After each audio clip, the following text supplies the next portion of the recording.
NCERT की कक्षा 7 की राजनीति विज्ञान की पाठ्य पुस्तक सामाजिक और राजनीतिक जीवन 2 के पहले अध्याय का शीर्षक समानता है। यह अध्याय भारतीय संदर्भ में समानता के सिद्धांत, इसके महत्व और समाज में इसके सामने आने वाली चुनौतियों पर केंद्रित है। नीचे इस अध्याय के प्रमुख बिंदुओं की व्याख्या की गई है। समानता का अर्थ और महत्व। समानता क्या है?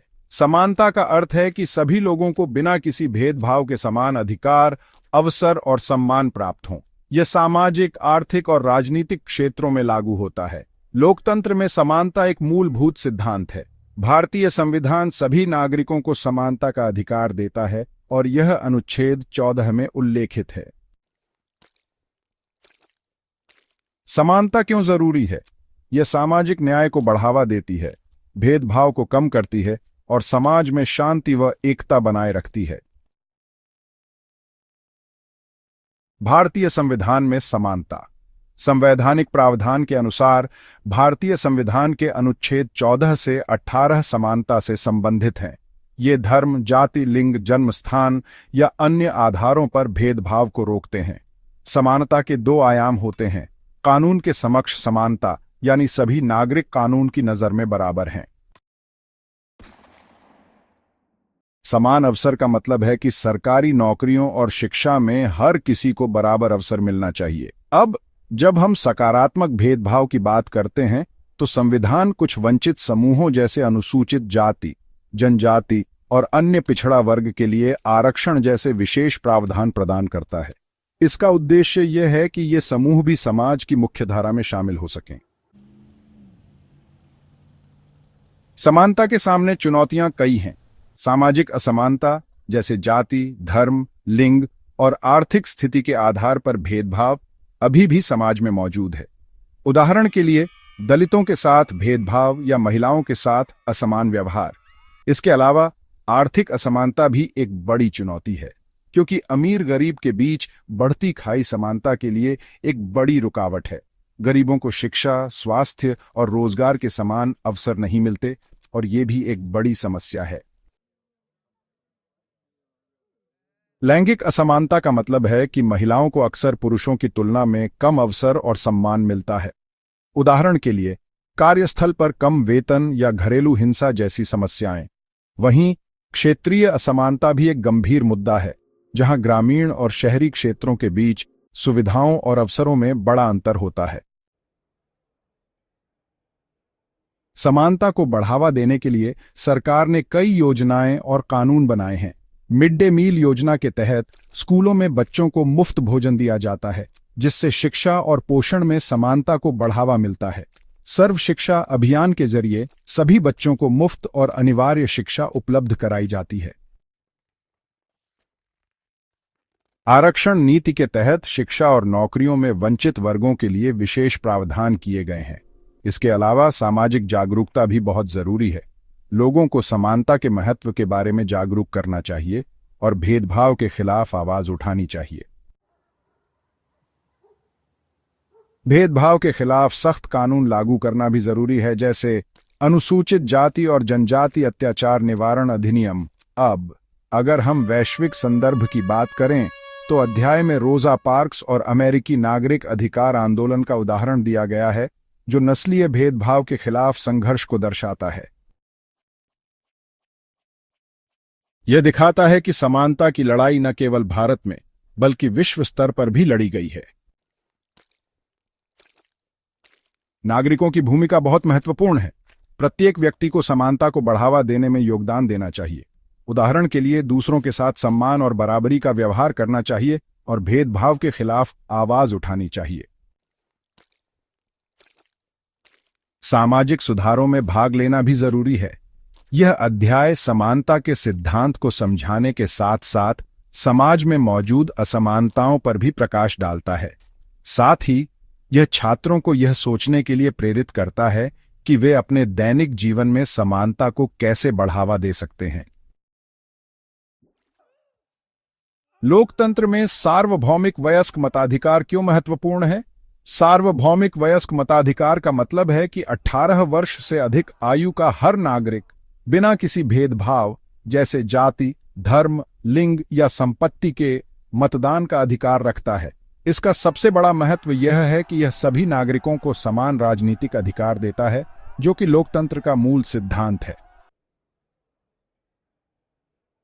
जनता की भागीदारी यह सुनिश्चित करती है कि सरकार जनता द्वारा ही चुनी जाए, जिससे उनकी आवाज शासन में शामिल हो सके। साथ ही मताधिकार सरकार को जवाबदेह बनाता है, क्योंकि नागरिक अपने मत से सरकार को बदल सकते हैं।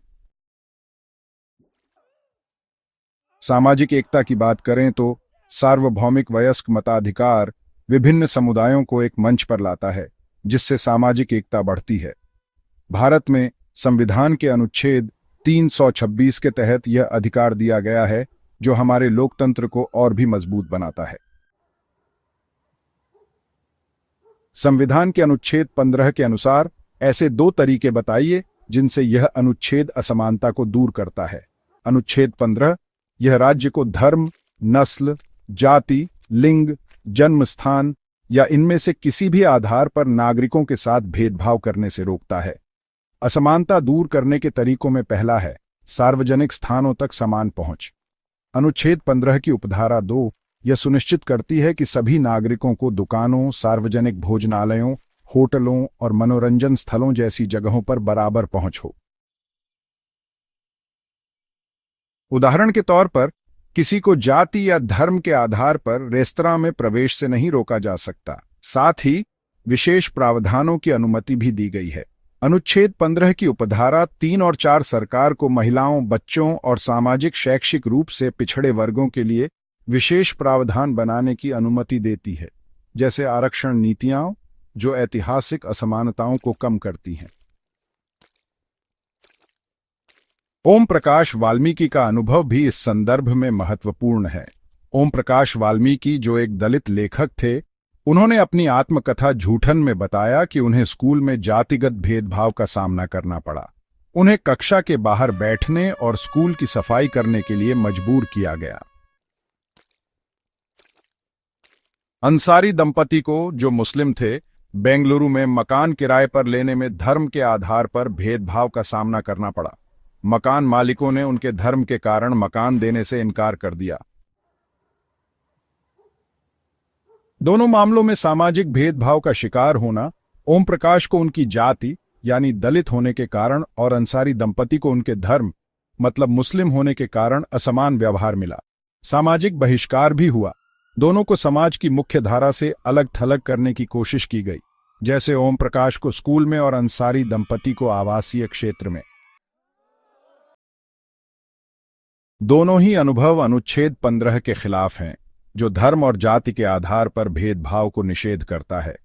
फर्क यह है कि ओम प्रकाश का अनुभव शैक्षिक संदर्भ में था, जबकि अंसारी दंपति का अनुभव आवास से संबंधित था।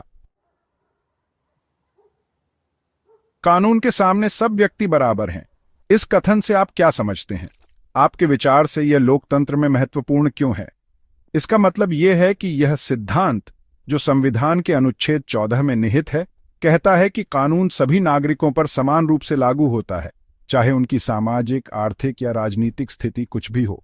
कोई भी व्यक्ति कानून से ऊपर नहीं है और सभी को समान न्याय मिलना चाहिए। लोकतंत्र में इसका महत्व यह है कि यह निष्पक्षता को सुनिश्चित करता है, जिससे न्याय व्यवस्था निष्पक्ष हो और अमीर गरीब, ऊंच नीच में भेद न करे। जब लोग देखते हैं कि कानून सभी के लिए समान है, तो उनका लोकतंत्र और न्याय व्यवस्था में विश्वास भी बढ़ता है। यह सामाजिक समानता को बढ़ाता है, जिससे सामाजिक भेदभाव कम होता है और समाज में एकता को बढ़ावा मिलता है। साथ ही यह जवाबदेही भी लाता है, क्योंकि यह शक्तिशाली लोगों जैसे कि राजनेता या अधिकारी को भी कानून के दायरे में लाता है, जिससे दुरुपयोग की संभावना कम हो जाती है। उदाहरण के तौर पर, अगर कोई धनवान व्यक्ति और एक गरीब व्यक्ति एक ही अपराध करते हैं, तो दोनों को समान सजा मिलनी चाहिए। अब विकलांगता अधिनियम 1995 और दिए गए मामले का विश्लेषण करें तो स्थिति यह है कि एक विकलांग बच्चे को सीढ़ियों के माध्यम से नीचे लाया जा रहा है। क्या विकलांगता अधिनियम यहां लागू हो रहा है? नहीं, इस स्थिति में विकलांगता अधिनियम 1995 पूरी तरह लागू नहीं हो रहा। यह अधिनियम कहता है कि सभी सार्वजनिक स्थानों जैसे स्कूल में ढलान यानी रैंप्स बनाए जाने चाहिए ताकि विकलांग व्यक्तियों को आसानी से आवाजाही हो सके। सीढ़ियों से बच्चे को उठाकर लाना इस प्रावधान का उल्लंघन है। तो भवन में आसान आवाजाही के लिए क्या करना चाहिए? ढलान यानी रैंप्स भवन में सीढ़ियों के साथ ढलान बनाए जाने चाहिए जो कि सुगम और सुरक्षित हों। अब उसे उठाकर सीढ़ियों से उतारने का क्या प्रभाव पड़ता है? सबसे पहले सम्मान पर प्रभाव। बच्चे को उठाकर लाना उनकी गरिमा को ठेस पहुंचाता है। ये उन्हें आत्मनिर्भर होने के बजाय दूसरों पर निर्भर बनाता है, जिससे उनका आत्मविश्वास कम हो सकता है। और सुरक्षा पर प्रभाव देखें तो सीढ़ियों से उतारने की प्रक्रिया असुरक्षित हो सकती है। गलती से गिरने का खतरा रहता है, जिससे चोट लग सकती है। निष्कर्ष के तौर पर विकलांगता अधिनियम का उद्देश्य समानता और गरिमा सुनिश्चित करना है। इस स्थिति में ढलान की कमी और बच्चे को उठाकर लाना न केवल कानून का उल्लंघन है, बल्कि बच्चे के सम्मान और सुरक्षा को भी प्रभावित करता है। स्कूल को तुरंत अधिनियम के प्रावधानों का पालन करना चाहिए